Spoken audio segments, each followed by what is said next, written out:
Have you seen anything or enough that makes you think, either in a City weakness or an Arsenal strength, that makes you think that this year will be any different to last season? Because I think if you ask most non-Arsenal fans, they go, yeah, Arsenal finish second, maybe get to a semi-final or final of the domestic cups, have a decent run in Europe. I still think they're going to do one more big transfer. Yep.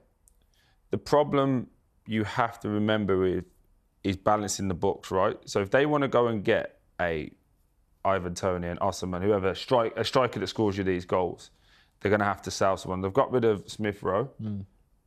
Possibly would have to get rid of Nketiah, maybe.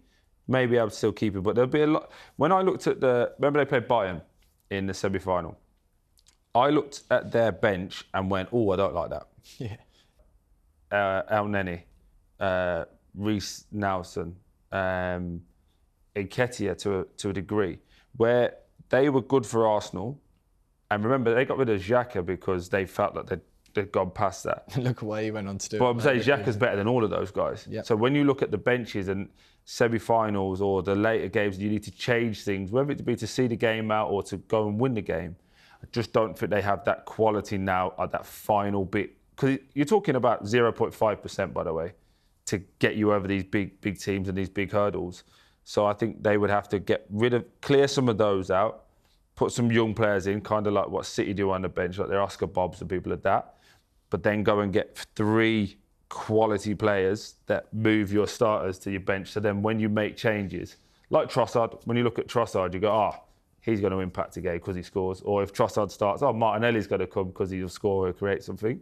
I just don't think they've got that throughout. That's the difference, isn't it? They've proved they can go toe-to-toe with City 1-11. It's just there's the clear difference. When you get to the crunch part with City, and I don't know if people watch the Netflix doc, but then you actually watch the football, when it gets to the crunch time, the last 10 games of the season for City, you see all their big players go bang, bang, bang. Do you get what I mean? And you see some of Arsenal's go bang, bang, bang, but not all. Yeah. There's not a shred of nervousness in that City team that they're not going to win it. Nah.